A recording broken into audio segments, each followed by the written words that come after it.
आज जो हमारी गेस्ट है यहाँ पर पीछे बैक स्टेज पर, उनकी अपनी एक यूनिकॉर्न कंपनी है मामा अर्थ के नाम से. Please give an energetic and warm welcome to the one and only Ghazal अलग.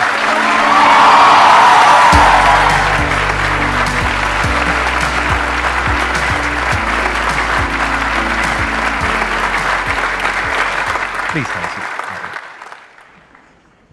इस सेशन को हम 2 पार्ट में डिवाइड करेंगे. पहले पार्ट में मैं इनसे समझने की कोशिश करूंगा कि इन्होंने क्या किया, किस तरीके से किया, इनसे कुछ क्वेश्चंस पूछूंगा. उसके बाद में जो हमारे पास में सेकंड हाफ होगा, तो उसमें आप लोगों के माइंड में जो भी क्वेश्चंस होंगे वो आप इनसे पूछ सकते हैं. आप थोड़ा सा बताएंगे अपनी जर्नी के बारे में कि आपने कैसे शुरू किया. मामा अर्थ एक्चुअली शुरू हुआ था जब मैंने अपने फर्स्ट बेबी को जन्म दिया था. दिस इज 2014 एंड उस टाइम पे मैं न्यूयॉर्क, एक्चुअली उससे पहले न्यूयॉर्क रह के आई थी. मैं वहाँ पे आर्ट एजुकेशन ले रही थी और उस समय वहाँ पे एक पूरी मूवमेंट चल रही थी जहाँ ये बहुत बड़े एक ब्रांड के प्रोडक्ट्स जो हैं शेल्फ से उठाए जा रहे थे, बिकॉज बोलने में आया था कि उनमें कैंसर कॉजिंग इंग्रेडिएंट्स होते हैं. तो आई थिंक वहाँ से एज ए न्यू मदर बहुत ज़्यादा डिस्कम्फर्ट शुरू हुआ कि यार इंडिया के बच्चे या मेरा बच्चा ये डिज़र्व नहीं करता है. तो पहले शुरू किया बाहर से प्रोडक्ट्स मंगाना, बट वो बहुत एक्सपेंसिव था. मैं मिडिल क्लास फैमिली से आती हूँ. हम तो मतलब वो महीने का खर्चा लाइन बाय लाइन ऐसे होना चाहिए, 80% जो है सेविंग होनी चाहिए, 20% में खर्चा चलाना है, उस वो माइंडसेट से आए थे. तो वहाँ पे वो बाहर से प्रोडक्ट्स मंगाना जो है बैठ नहीं रहा था. तो वहाँ पे पहले तो बहुत क्रिप किया, मतलब जैसे एक वाइफ अपने पति के पास जाके बोलती है कोई कुछ कर क्यों नहीं रहा है, इंडिया में ये प्रॉब्लम है, सॉल्व क्यों नहीं कर रहा है. और वहाँ से शुरुआत हुई थी मामा अर्थ की. दिसंबर 2016 में हमने ब्रांड लॉन्च किया था 6 बेबी केयर प्रोडक्ट्स के साथ. और उस टाइम हमारा विजन था कि ये ब्रांड सिर्फ बेबीज़ के लिए है, उतना ही रहेगा. कैटेगरी भी छोटी थी, बट हमें उस टाइम लगता था 100 करोड़ का ब्रांड बना लिया, मतलब we would have killed it, right. ये तो बहुत अच्छा कर लेंगे हम, उससे ज़्यादा तो एस्पिरेशन क्या हो सकती है. बट जैसे जैसे, क्योंकि हम कंज्यूमर्स की बात सुन रहे थे, उन्होंने ही हमें बोला कि सिर्फ बेबी क्यों, मम्मियों को भी तो चाहिए ये वाले प्रोडक्ट्स. बेबीज़ जो है मदर्स के इतने क्लोज रहते हैं. तो वहाँ से मदर्स के लिए प्रोडक्ट बनाने शुरू किए. फिर फादर्स डे पे कैंपेन उठाया किसी ने कि ये मामा अर्थ क्यों है, ये पापा अर्थ क्यों नहीं है. पापा ने क्या खराब किया है भाई, पापा भी उतना ही प्यार करते हैं बच्चे से. तो फिर उस तरीके से जो है हमारी कंपनी एक बेबी केयर कंपनी से एक ब्यूटी पर्सनल केयर कंपनी बनी. और अब हमारे पास 300 प्रोडक्ट्स हैं across baby category, skin, body, hair, face, exhaustive list. और बड़ी रिसेंटली हमने जो है कलर केयर में भी एंट्री ली है. एंड सबसे इम्पॉर्टेंट बात, जब हमने स्टार्ट किया था हम एशिया के only made safe certified brand थे. तो हमने सिर्फ इस चीज़ पे नहीं रिलाई किया कि हम कह रहे हैं अच्छे तो आप विश्वास कीजिए. हमने बोला कंज्यूमर सिर्फ तभी विश्वास करेगा अगर कोई तीसरा बंदा बोलेगा कि यार हमने टेस्ट किया, ये सही है, ये सेफ़ है. तो हमने नॉट फॉर प्रॉफिट ऑर्गेनाइजेशन है मेड सेफ, उनके साथ टाई अप करके वो एक एक प्रोडक्ट में एक एक इंग्रेडिएंट जो आप डाल रहे हैं, किस परसेंटेज में डाल रहे हैं, आपका फॉर्मूला किस वेसल में स्टोर हो रहा है, इसको जब आप पैकेजिंग कर रहे हैं तो कैसे लाइन में पैकेजिंग कर रहे हैं, जो आप पैकेजिंग यूज़ कर रहे हैं वो रिसाइक्लेबल है या नहीं. सिर्फ स्किन के लिए नहीं, इन्वायरमेंट के लिए भी सेफ़ होना चाहिए आपका पूरा प्रोसेस. तो वो सब के साथ जो है हमने मामा अर्थ लॉन्च किया. और ये कहाँ की कंपनी है, ये मेड सेफ जो आप बता रहे हैं, कहाँ की ऑर्गेनाइजेशन है ये जो है ऑस्ट्रेलिया बेस्ड ऑर्गेनाइजेशन है. हमने स्टार्ट यूएस वाली के साथ किया था, बट जैसे जैसे स्केल करते रहे तो हमने ऑस्ट्रेलिया मेड सेफ को भी अपने साथ बांध लिया था. Big round of applause for whatever she has done. At present कितने एम्प्लॉइज आपकी पूरी ऑर्गेनाइजेशन में काम कर रहे हैं on a full time basis? हमारे ऑफिस में कुछ 450 लोग काम करते हैं, और अगर मैं ऑफलाइन टीम भी मिला लूँ, warehouse team, offline team, तो वो 1500 से 2000 और लोग होंगे. And it's a D2C brand, right? It's a D2C. So, जब हमने स्टार्ट किया था तो हमने जो है डायरेक्ट टू कंज्यूमर बेचना शुरू किया था, मार्केट प्लेसेस से स्टार्ट किया था. और 6 महीने के बाद जो है हमने धीरे धीरे लर्न किया, जैसे जैसे कंपनी बनाई, उसमें शॉपिंग कार्ट डाला, फिर अपनी वेबसाइट से बेचा. तो पहले 3 साल हम ऑनलाइन फर्स्ट थे. 95% रेवेन्यू ऑनलाइन से ही आता था. बट जैसे जैसे हम बड़े होते रहे, और क्योंकि हम कंज्यूमर की बात सुनते हैं, तो कंज्यूमर्स ने हमें बोलना शुरू किया कि हम आपको ऑफलाइन में भी देखना चाहते हैं, क्योंकि आपके कुछ प्रोडक्ट्स हैं जो हम टच फील करके ख़रीदना चाहते हैं. तो फिर हमने ऑफलाइन एक्सपैंड करना शुरू किया. अब हम 40,000 प्लस दुकानों में अवेलेबल है. तो जब आपने शुरू किया था तो ये जो प्रोडक्ट मार्केट फिट होता है वो सबसे डिफिकल्ट होता है इनिशियली, उसको फिगर आउट करना. तो उसमें आपको कितना टाइम लगा था? तो मैं बताती हूँ, हमने दिसंबर में लॉन्च किया। अमेजोन का लॉन्च पैड लॉन्च हुआ था। पैसे तो नहीं इतने थे ज़्यादा मार्केटिंग वगैरह पे लगाने हैं, तो हमने लॉन्च पैड के साथ ही अपना ब्रांड लॉन्च कर दिया। हमने बोला आप लॉन्च कर रहे हो, हम आपके इवेंट में आएंगे, अपने ब्रांड की बात करेंगे, वहीं से लॉन्च किया। तो आई थिंक पहली सेल तो उससे अगले दिन ही आ गई थी। तो पहली सेल आई थी, लाइक सेलिब्रेटिंग। उसके बाद एक एक दो दो सेल आती रही रोज़ के हिसाब से। बट 15 दिन बाद, और मेरे को एग्जैक्टली डेट भी याद है, कुछ 20 दिसंबर को एक बड़ा ऑर्डर आया। वो बड़ा ऑर्डर था कि एक माँ अपने बच्चे की बर्थडे पार्टी कर रही थी और उसने बोला कि मुझे आपके प्रोडक्ट्स इतने पसंद हैं कि मैं रिटर्न गिफ्ट्स में मेरे जो है 30 हैम्पर्स जाने हैं, मैं आपके प्रोडक्ट्स देना चाहती हूँ। और उस टाइम मतलब मैं घबरा गई थी कि ये ऑर्डर कैसे फुलफिल करेंगे हम, ये तो इतना बड़ा ऑर्डर है। इतना स्टॉक नहीं होता यूजुअली जब हम शुरू करते हैं। बिल्कुल नहीं होता, राइट। काफ़ी हाथ पैर ठंडे पड़ गए थे, पर जब डिलीवर कर दिया ना ऑर्डर, उसके बाद लगा कि यार now we are in business.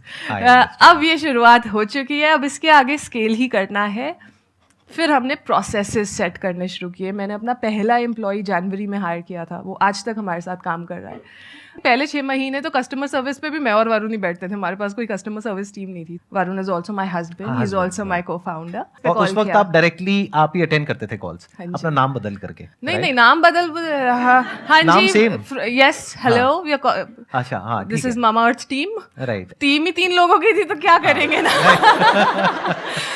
This is Mama Earth and they were like, हाँ जी, हम आपके फाउंडर से बात करना है। तो वी वर लाइक, अच्छा, give us a minute, we'll get back. And then Varun and I are looking at each other, what to do. Varun said that मैं उठाता हूँ फोन, ठीक है, बात है, 5 minute, hello, this is the founder speaking. आपने अपने husband के साथ में मिल करके इस काम को किया। हाँ जी। तो कॉन्फ्लिक्ट्स हुए या नहीं हुए? अगर हुए तो कितने हुए? देखिए, दिक्कतें तो हर जगह आती है, इसमें कोई मतलब, मैं अपने हस्बैंड के साथ बहुत लड़ती हूँ, हमारे बहुत डिस्कनेक्ट होते हैं। बट हमने बड़ा जल्दी ये समझ लिया था कि यार अगर काम इकट्ठा करना है, पहले तो सबसे पहला बंदा जो मेरी टीम का पार्ट बना था वो वरुण थे। आप समझिए कि जब आप बिजनेस शुरू कर रहे हैं, पहले तो सारे ही आसपास काफ़ी डाउट कर रहे होते हैं कि यार क्या ज़रूरत है, इतनी अच्छी लाइफ जी रहे हो, इतना कंफर्टेबल है, बच्चा इतना यंग है, ये सारा लाइफ, ये अपना बच्चा आप रिस्क में क्यों डालना चाहते हो। तो पहले तो वो प्रेशर फाइट करना अपने आप में एक बैटल होती है। उसके बाद अपने हस्बैंड को कन्विंस करना कि आप भी अपनी फुल टाइम जॉब छोड़ के मेरे पास आ जाओ। तो he was from the marketing space, like वो मार्केटिंग स्पेस। तो मार्केटिंग का बेसिकली उन्होंने सोचा होगा, प्रोडक्ट का पूरा आपने देखा होगा, दैट्स व्हाट आई, हाँ जी, right? हाँ जी, शुरुआत में बिल्कुल ऐसे ही हुआ था। तो बट जब आप अपने हस्बैंड या वाइफ को कन्विंस कर रहे होते हो ना, तो आपके सामने वो शीशा रख देते हैं कि क्या बोल रहे हो, क्या सोच रहे हो, पर्सनली, प्रोफेशनली, ये सोचा है, ये चीज़ें। एंड वो कन्विंस अगर आपने कर लिया, अपने फैमिली मेम्बर को अगर आपने कन्विंस कर लिया ना कि आप भी ये छोड़ के मेरे पास आ जाओ, तो फिर आप किसी भी इन्वेस्टर को कन्विंस कर सकते हो, बिकॉज मुझे लगता है वो सबसे मुश्किल पार्ट है। तो once he came on board, फिर तो हम 1 और 1 11 हो गए थे। फिर हमने जो है काफ़ी, मैंने पूरा प्रोडक्ट, आज तक मैं इनोवेशन खुद देखती हूँ, तो हमारी कंपनी से जो भी प्रोडक्ट लॉन्च होता है वो पर्सनली फॉर्मूला से लेके, पैकेजिंग से लेके, टेक्सचर से लेके, वो सारी चीज़ आज तक मेरे अंडर है कि प्रोडक्ट में ये होना चाहिए, ये नहीं होना चाहिए। बिल्कुल, प्रोडक्ट अच्छा होना चाहिए, प्रोडक्ट अच्छा होगा तभी वो बिकेगा। अगर प्रोडक्ट ही अच्छा नहीं होगा तो फिर टेम्परेरी बज़ क्रिएट कर सकते हो आप, बिजनेस नहीं बन सकता उसके ऊपर। वरुण ऑफ कोर्स इतने एक्सपीरियंस है जो मार्केटिंग एंगल लेके आए थे कि यार कैसे बात करनी चाहिए, क्या बोलना चाहिए। फॉर दैट मैटर लॉन्च से पहले मुझे अभी भी याद है, हम साउथ दिल्ली जाके एक टॉय स्टोर के बाहर जाके अपना एक छोटा सा टेबल लगा के खड़े हो गए थे। हमने बोला ये टॉय स्टोर है, यहाँ पे तो पेरेंट्स ही आते हैं, जो भी आएगा हमारी कोशिश होगी कि हम उनसे बात करके समझें कि वो हमारा प्रोडक्ट देख के क्या सोच रहे हैं। हमने पहले सोचा था दुकान के अंदर स्टॉल लगाएंगे, पर हमें ऐसे थ्रो कर दिया गया बाहर। कौन है आप, मतलब होता है, बिल्कुल कि मतलब क्या बात कर रहे हो, why would we give you space, right. तो हमने दुकान के बाहर वो वॉकवे होता है जहाँ पे जो कॉमन पैसेज होता है, वहाँ पे हम लगा के खड़े हो गए थे। वहाँ पे जैसे जैसे कंज्यूमर आते रहे, हमने बहुत बात की। एक लंबी सी गाड़ी से एक ममा उतरी, उनके ट्विंस थे, 2 नैनीज थी। तो मुझे तो बड़ा स्ट्रॉन्ग कॉन्फिडेंस था, मैंने बोला ये पक्का प्रोडक्ट समझेंगी, ये प्रोपोजिशन भी समझेंगी, इनसे बात करते हैं। तो जैसे जैसे मैंने उनसे बात करना शुरू किया, उन्होंने बड़े अच्छे से क्रीम लगाई, देखी बहुत अच्छी है, मॉइस्चराइजेशन बहुत अच्छा है। सारा कुछ करने के बाद उन्होंने बॉटल पे देखा, कहते इस पे लिखा है कि सल्फेट फ्री है, क्या फ्री दे रहे हैं आप इसके साथ? और मतलब मेरा मुंह आज भी उस बात पे ऐसे ही खुलता है, और उस टाइम भी ऐसे ही खुला था। आई वाज लाइक, ये तो हम बड़े गलत अजम्पशन में रह रहे हैं कि हम ऐसा बिजनेस बना देंगे, हम ऐसे यहाँ तो कंज्यूमर को समझ ही नहीं आ रहा है कि हम बात क्या कर रहे हैं। राइट, हमें तो ये भी समझाना पड़ेगा ये सल्फेट और पैराबेन है क्या। तो उस तरह से, जहाँ मैंने बोला कि वेबसाइट पहले 6 महीने के लिए सिर्फ लर्निंग के लिए थी कि यार आप आके समझिए बस और कुछ मत कीजिए, बहुत सारे ब्लॉगर्स से बात की, बट आई थिंक शुरू से जो एक चीज़ हमने किया है ना, वो कंज्यूमर कनेक्ट, कि यार जब आप उसकी तकलीफ समझोगे और उसकी तकलीफ के हिसाब से अपना कंटेंट क्रिएट करोगे, अपना प्रोडक्ट क्रिएट करोगे, अपनी कम्युनिकेशन क्रिएट करोगे, उसकी भाषा में आप उससे बात करोगे, वो अपने आप प्रोडक्ट उठाएगा। वो बहुत ज़रूरी है। तो अब बताइए, अब आप लोगों के माइंड में कुछ क्वेश्चंस आ रहे होंगे जो आप इनसे पूछना चाहते हैं। अपने स्टैंड पॉइंट से मत पूछिएगा, जो भी इन्होंने बताया है उस स्टैंड पॉइंट से अगर आप कुछ पूछना चाहते हैं तो आप पूछ सकते हैं। मेरा क्वेश्चन है कि जैसे कि हम कोई बिजनेस स्टार्ट करते हैं तो उसके लिए हमें क्या चाहिए होता है? कम्युनिकेशन स्किल्स चाहिए होती है। तो आप मुझे ऐसा कुछ बताइए कि मैं जो अपना बिजनेस स्टार्ट करना चाहूँ तो मैं कैसे कर पाऊँ, कन्विंस स्किल को भी यूज़ करने के साथ साथ। देखिए, बिजनेस शुरू करने के लिए कम्युनिकेशन स्किल सबसे ज़रूरी स्किल नहीं है। बिजनेस शुरू करने में ना 2 चीज़ें कोर होती हैं, या तो वो कोई प्रॉब्लम सॉल्व करे या फिर वो किसी चीज़ को ज़्यादा कन्वीनियंट बना दे। जब इन दोनों बकेट्स में आपका आइडिया रहेगा ना, तो आधा काम तो वहीं पे हो जाता है। उसके बाद आता है बिजनेस को एग्जीक्यूट करना, जहाँ पे सबसे बड़ा फोकस आपका प्रोडक्ट पे होना चाहिए। चाहे वो प्रोडक्ट फिजिकल फॉर्म में हो, चाहे आप कोई सॉफ्टवेयर बना रहे हो, चाहे आप फाइनेंस में कोई प्रोडक्ट बना रहे हो जो आप बेचना चाहते हो, वो डिपेंड करता है। बट प्रोडक्ट ऐसा होना चाहिए कि आप जिसको बेचना चाहते हो उसको वो बात समझ में आ जाए, राइट? फॉर एग्जाम्पल, अगर मैंने ब्यूटी में उस टाइम पे कोई प्रोडक्ट करना था, बहुत सारे बड़े ब्रांड से कितने सालों से यूज़ करते हुए आ रहे थे लोग, अब उनको सडनली बोलना कि मैं एक नया ब्रांड हूँ, आप मुझे खरीदिए, बहुत मुश्किल था। तो मैंने वहाँ पे प्रॉब्लम समझी। प्रॉब्लम ये थी कि यार सर्टिफाइड सेफ प्रोडक्ट कोई भी नहीं था। उसमें प्रॉब्लम सॉल्व मैंने कैसे की कि यार जहाँ आप बड़े ब्रांड यूज़ करते हो बहुत महंगे होते हो, मैंने आपको जितने में आप अभी ब्रांड खरीद रहे हो उससे आप 15% एक्स्ट्रा दो, आपको ये इतने सारे बेनिफिट्स मिलेंगे इस प्रोडक्ट से। वहाँ से मैंने कंज्यूमर अट्रैक्ट करना शुरू किया। और इंडिया की सबसे खूबसूरत बात यह है कि यहाँ पे ना कहानियाँ स्प्रेड होती है।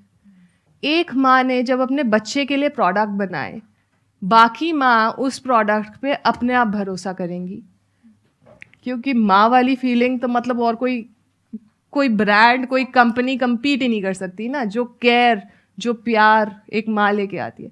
तो आई थिंक वो कहानी अपने आप से स्प्रेड होती गई। मेरे को भी बिजनेस की कोई अंडरस्टैंडिंग नहीं थी, मैंने कोई बिजनेस डिग्री नहीं ली हुई, मैं P&L का मतलब भी नहीं पता था जब मैं घुसी थी। मतलब मुझे प्रॉफिट और लॉस अलग से पता था, P&L की फुल फॉर्म क्या होती है मुझे नहीं पता थी, ठीक है?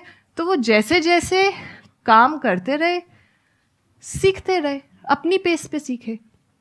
एक हिकअप होता है कि यार अगर मैं इस कमरे में घुस रही हूँ ना, कॉन्फ्रेंस रूम में, यहाँ पे इतने बड़े बड़े लोग बैठे हैं, मैं ये क्वेश्चन पूछूंगी, ये स्टूपिड लगेगा। ये सबसे बड़ी गलती करते हैं हम। कोई क्वेश्चन स्टूपिड नहीं होता। जब आप लर्निंग फेज में हो ना, आप ओपनली जाके ना एडमिट करो कि देखिए मैं ये काम पहली बार कर रही हूँ, मुझे नहीं आता, मैं आपसे सीखना चाहूँगी, मुझे बहुत पसंद आएगा, लेकिन मैं कुछ सवाल ऐसे भी पूछ सकती हूँ जो आपको लगेगा कि यार मुझे पता होने चाहिए बट शायद मुझे पता ना हो। प्लीज़ उस चीज़ के लिए आप ना रेडी रहिए। जब उस एटीट्यूड के साथ आप घुसोगे ना, ये बाकी सारी चीज़ें, और जब आप अपना प्रोडक्ट बना लोगे ना, कम्युनिकेशन स्किल्स अपने आप आती हैं उसके साथ, क्योंकि आपसे बेहतर उसके बारे में एक्सप्लेन कोई नहीं कर पाएगा। यहाँ पर ना एक बहुत इंपॉर्टेंट चीज है समझने वाली। Whenever you talk about communication skills, तो आपके बैक ऑफ द माइंड ये चलता है कि मैं इंग्लिश में बोलने में ज्यादा अच्छे नहीं हूँ। हिंदी में तो आप अपने घर में बहुत अच्छे से बात करते होगे, नॉन स्टॉप बोलते ही रहते होगे, घर वाले कहते होंगे चुप हो जा, बहुत बोलते हैं, राइट? ऐसा होता है नहीं होता है? तो इसका मतलब कम्युनिकेशन स्किल्स आप सबकी बहुत अच्छी है, घर में बड़े अच्छे से कम्युनिकेट करते हो, अपने भाई बहन के साथ, फ्रेंड्स के साथ, घर में पेरेंट्स के साथ, सबके साथ कम्युनिकेट कर लेते हो। But you are talking about communication skills from the standpoint of English language, which is not important. अभी यहां पे इंग्लिश में कौन बात कर रहा है? कोई भी नहीं। तो इस गलत फहमी को अपने माइंड से निकालिए। जो इन्होंने बात कही बहुत ही अच्छे तरीके से इन्होंने एक्सप्लेन किया कि बेसिकली आपको एक प्रॉब्लम को सॉल्व करना है, और अगर वो प्रॉब्लम आपने खुद फेस करी है फिर आप उसको सॉल्व कर रहे हो तो वहां पे पैशन भी आ जाता है। जैसे इन्होंने खुद एक प्रॉब्लम को फेस किया एज मदर, फिर एक पैशन के साथ में जा करके उस प्रॉब्लम को सॉल्व करने के बारे में सोचा, सबके बारे में। बट अभी जो आपने बात कही उससे मेरे माइंड में एक थॉट आ रहा है कि आपने ये कहा कि जब आपने अपने प्रोडक्ट लॉन्च किया तो आपने अपना जो प्राइस है वो औरों से ज्यादा रखा 15%। जी। बट जब आपने ज्यादा रखा तो क्यों उन्होंने चूज किया एक ऐसी कंपनी को जो कि अभी इतना लोगों ने सुना हुआ नहीं है, अब तो एस्टैब्लिश हो गया आपका ब्रांड, बट उस टाइम की अगर बात करी जाए 6 साल पीछे, तो क्या रीजन था? मतलब क्यों लिया लोगों ने? आपको क्या लगता ये है? भी हमने उनसे बात करके ही समझा था, क्योंकि हम जो इंग्रेडिएंट डाल रहे थे प्रोडक्ट में वो महंगे थे। ऑफ कोर्स जो बाकी लोग यूज कर रहे थे वो तो बड़ों में भी वही जा रहा है, बच्चों में भी वही जा रहा है, सबसे सस्ता इंग्रेडिएंट है, उसकी मात्रा ज्यादा रख के जो है प्रोडक्ट बना के बेच दिया। वो क्वालिटी प्रोडक्ट की अच्छी नहीं थी, वो आपको नहीं यूज करना चाहिए। जो हमारे जैसे बहुत सारे पेरेंट्स थे मेरे सर्कल में ही, मैंने फ्रेंड्स एंड फैमिली से सबसे पहले बात किया जिनके बच्चे हुए थे उसी टाइम पे। उसके बाद जो है मैंने उनके फ्रेंड्स एंड फैमिली से बात किया, और बहुत सारे लोग ऑलरेडी बाहर से ही प्रोडक्ट्स मंगा रहे थे, क्योंकि उनको ये पता था कि यार जो यहाँ इंडिया में मिल रहा है ना वो हमारा क्वालिटी स्टैंडर्ड मैच नहीं करता जो हम अपने बच्चे को देना चाहते हैं। तो आई थिंक वहाँ से जब हमने उनसे बात किया, हमने प्राइस पॉइंट भी डिस्कस किया। हमने बोला कि मतलब हम इतने पे लॉन्च करना, क्योंकि उस टाइम ग्रॉस मार्जिन कितना होना चाहिए कितना नहीं होना चाहिए वो भी हमने आइडिया लगाना था, हमें समझना था। और उस टाइम पे उन्होंने बोला कि यार ये लोशन जो है 200 रुपये का आता है, मैं 300 रुपये देने को तैयार हूँ, बट मुझे जो है नेचुरल इंग्रेडिएंट चाहिए प्रोडक्ट में, श्योरिटी चाहिए मुझे कि ये उसमें हार्मफुल केमिकल्स नहीं चाहिए। बिल्कुल ठीक है, तो बस वही मल्टीपल लेके, वही ऐसे एनेक्डोट्स लेके हमने जो है अपनी प्राइसिंग स्ट्रैटेजी की। उसमें हमारे लिए बहुत ज़रूरी थी कि जितने पे हम प्रोडक्ट बना रहे हैं और जितना MRP होना चाहिए उसका जो मार्जिन होता है, जो कॉग्स इनटू MRP का रेशो जो होता है वो 6 गुना से ज़्यादा होना चाहिए। बिकॉज ऑनलाइन बिजनेस में आपको जो है कमीशंस भी देनी पड़ती हैं, आपको जो है डिस्काउंट भी देना पड़ता है, बहुत सारे ओवरहेड कॉस्ट भी आते हैं, रिटर्न्स भी होते हैं। इससे कम पे तो आप पैसा गवाओगे, आप पैसा बना नहीं पाओगे। तो आई थिंक हमारी वो वाली स्ट्रैटेजी कंज्यूमर से बात करके ही हमने बनाई थी, इसलिए वो चल भी गई।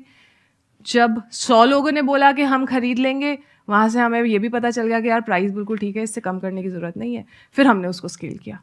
तो पहला बहुत ज़रूरी है कि छोटे ऑडियंस के साथ आप अपना कम्युनिकेशन, प्रोडक्ट और प्राइस टेस्ट कर लीजिए। मैं थोड़ा सा इसको और समझना चाहूंगा कि उस टाइम पे जब आपने लॉन्च किया था, यानी बेबी प्रोडक्ट से आपने शुरू किया था 6 प्रोडक्ट से, तो क्या उस टाइम पे कोई और भी कंपनीज थी इंडियन जो कि ऑर्गेनिक इस तरह के प्रोडक्ट सेल कर रही थी, या you got that first mover advantage कि उस टाइम पे आप ही थे पहला जो कि उस टाइम पे कोई भी बड़ी कंपनी ये नहीं कर रही थी। अच्छा, 1-2 छोटे छोटे लोग थे, बट वही बात थी कि वो सब कह रहे थे हम अच्छे हैं, हम अच्छे हैं, हम अच्छे हैं। हमने बोला हम नहीं बोलेंगे हम अच्छे हैं, दूसरे लोग हमारे लिए आके बोलेंगे कि हम अच्छे हैं। और जब वो लेबल मिलता है ना, Asia's first made safe certified brand, खाली इंडिया का नहीं, एशिया का पहला मेड सेफ सर्टिफाइड ब्रांड, वहाँ से हमने ट्रस्ट विन किया था लोगों का। यहाँ पर एक बहुत इंपॉर्टेंट बात समझने वाली है कि whenever you are doing something, तो आपको कुछ अपने जो कॉम्पिटिटर्स हैं, जो बाकी के लोग हैं, उनसे कुछ अलग करना पड़ेगा। तो इनकी जो स्ट्रैटेजी है उसमें जो मुझे सबसे स्ट्रॉन्ग जो एक फैक्टर नजर आ रहा है दैट इज मेड सेफ। हाँ जी, क्योंकि अगर मेड सेफ नहीं होता और ये क्लेम करते ऑर्गेनिक है, तो उसका सर्टिफिकेशन क्या है, उसकी गारंटी क्या है कि वो ऑर्गेनिक है? बहुत सारे लोग आज की डेट में क्लेम कर देते हैं कि हम ऑर्गेनिक हैं, हम ये हैं, हम वो हैं, whatever it is, but they are themselves saying it, not a third party, that too an unbiased party. सबसे मुश्किल चीज जो हमने क्रैक की है शुरू में वो मेड सेफ था, but it was worth it, क्योंकि कंज्यूमर का ट्रस्ट उसकी वजह से आया। हम लोग सुनते रहते हैं कि पैशन को फॉलो करो, अपने पैशन को फॉलो करो, but I want to know what is the exact definition of passion. जो चीज आपकी नींदें उड़ा दे, आपको रात को सोने ना दे, वो पैशन है।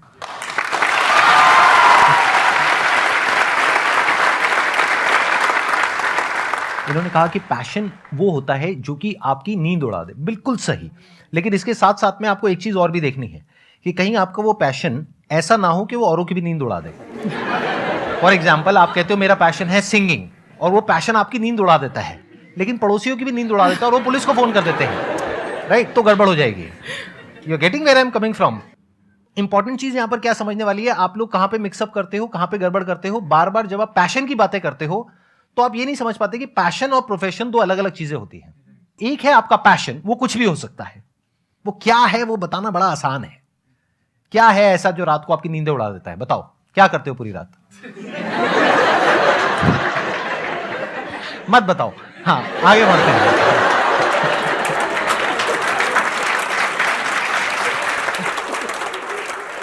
तो पैशन क्या है वो हम सबको पता है, जहां पे हमको मजा आता है, बट क्या उससे पैसा कमा सकते हो? सो पैशन और प्रोफेशन दो अलग अलग चीजें हैं। आपको क्या करना है, अगर अपने पैशन को प्रोफेशन बनाना चाहते हो तो आपको यह देखना है कि किस तरीके से वो कनेक्ट होता है किसी प्रॉब्लम से। वो प्रॉब्लम जो किसी और की हो, आपकी ना हो। आपकी प्रॉब्लम क्या है, आपको अपने पैशन को प्रोफेशन बनाना है, वहां से पैसा कमाना है, ये आपकी प्रॉब्लम है। इससे आपके साथ वाले को कोई फर्क नहीं पड़ता। पड़ता है आप लोगों को कोई फर्क पड़ता है? नहीं ना। आपको किससे फर्क पड़ता है कि आपकी लाइफ की कोई प्रॉब्लम है, वो सॉल्व होनी चाहिए। अगर वो कनेक्ट होता है इनके पैशन से, फिर आपको वहां पे एफर्ट लगाना पड़ेगा। इसको प्रोडक्ट मार्केट फिट बोलते हैं, कि आपने एक प्रोडक्ट डेवलप किया बेस्ड अपॉन कि आपको लगता है कि मेरे अंदर ये स्किल है, या ये बर्निंग डिजायर है, या ये डिजायर है ये करने का। जैसे इनके केस में अगर देखा जाए तो इनका पैशन क्या था उस टाइम पे जब इन्होंने कंपनी शुरू करी, कि मेरे को अपने बच्चे के लिए कुछ ऐसे प्रोडक्ट्स चाहिए जो कि बिल्कुल सेफ हो। वहां से इनको एनर्जी मिली इस काम को शुरू करने की। फिर उसके बाद में बहुत सारे चैलेंजेस आए। अभी तो अगर ये बैठ करके बताएंगी ना कि कितने चैलेंजेस आए, तो you can't even think in the wildest of your dreams कि कितने चैलेंजेस आए होंगे। अगर इनकी अकेले की ये प्रॉब्लम होती और इनका पैशन होता और ये सॉल्व भी कर लेती, तो वहां से एक बिजनेस खड़ा नहीं होता, पैसा नहीं आता। बट ये इनकी अकेले की प्रॉब्लम नहीं थी, ये और सब मदर्स की प्रॉब्लम थी, पूरी दुनिया की प्रॉब्लम थी। तो जब इनका पैशन एक बड़ी प्रॉब्लम से कनेक्ट हो गया, तो एक बड़ी बिजनेस अपॉर्चुनिटी वहां पर क्रिएट हो गई। You got the answer? Please have a seat, बैठिए। हमारा क्वेश्चन ये है कि सर हमारा माइंडसेट जॉब में भी होता है सर, बिजनेस में भी होता है, और इसमें हम सर खुद से भी सेल्फ डिपेंड होकर के सर कोई भी डिसीजन खुद से डिसाइड नहीं कर पाते कि हम एक्चुअली करें तो क्या करें। और इसी में सर हम दिन रात लगे रहते हैं, लेकिन कुछ हो नहीं पा रहा है sir. It's a good question. मतलब कि क्या कोई ऐसा तरीका है जिससे कि एक इंसान ये पता लगा सके कि उसको जॉब करना चाहिए या बिजनेस करना चाहिए बेस्ड अपॉन हिज और हर पर्सनैलिटी? क्या आप कुछ शेयर करना चाहेंगे अपने एक्सपीरियंस के बेस पे कि मतलब एंटरप्रेन्योर्स में क्या अलग होता है? अपना एग्जांपल शेयर करती हूँ। कभी भी ना स्ट्रॉन्ग कन्विक्शन नहीं हुआ, हमेशा डर की फीलिंग ज्यादा थी कॉन्फिडेंस की फीलिंग से, कि यार पक्का यही है कि यही करना चाहता है, ये बन जाएगा बड़ा बिजनेस, वो डाउट था। दूसरी तरफ जो है शॉर्ट टर्म में जॉब थी। तो आई थिंक शुरू में मैंने जो है जॉब वाला वे लिया कि पहले ये कर लेती हूँ, ये करते करते फिगर आउट करती हूँ कि जो मैं करना चाहती हूँ वो और बेटर कैसे होगा। मेरे बाय द वे मामाअर्थ से पहले 2 स्टार्टअप्स रहे हैं जो मैंने शुरू किए, और 1.5-2 साल में मैंने बंद भी करे। तो वहाँ पे completely different set of learnings हैं। बट पहले जॉब किया, जॉब करते करते अपने आइडिया को शार्प किया, ताकि टेम्परेरली भी पैसा जो इनकम है वो ना रुके, मैं कमाती रहूँ, मैं सेल्फ इंडिपेंडेंट रहूँ। जैसे जॉब करते करते मुझे लगा कि अब ये बिजनेस जो है इस स्टेज पे है कि मैं ये छोड़ के अपना पूरा समय इस पे लगाना चाहती हूँ। फिर मैंने जो है अपना आइडिया पिकअप किया और मैंने स्टार्ट किया। मेरा लॉजिक भी हमेशा वही रहता है कि अगर आपको डाउट ज़्यादा है कंपेयर टू कॉन्फिडेंस, बिकॉज जब आपको कॉन्फिडेंस होता है ना तो फिर आप वो ऐसे उछलती हुई मछली बन जाते हो, फिर आपसे रुका नहीं जाता, फिर कोई चीज़ मैटर नहीं करती। आपको जो है घुसना होता है उसके अंदर फुल फ्लेजेडली कि यार ये मैं क्रैक कर लूँगी, क्योंकि मुझे पता है क्या करना है। मेरा बड़ा गोल माइट भी ये हो, बट मुझे पता है पहले 10 कदम मेरे ये होने वाले हैं। तो एक के बाद एक के बाद एक के बाद एक, वो आप रात को सो नहीं पाओगे जब तक आप उसको एग्जीक्यूट नहीं करोगे। तो वहाँ पे अपने आप फिर जॉब छूट जाती है। Excellent point. Let's give a big round of applause for her. Thank you so much, Ghazal, for coming, and Thank it you was for a having pleasure me. meeting you and pleasure talking to you.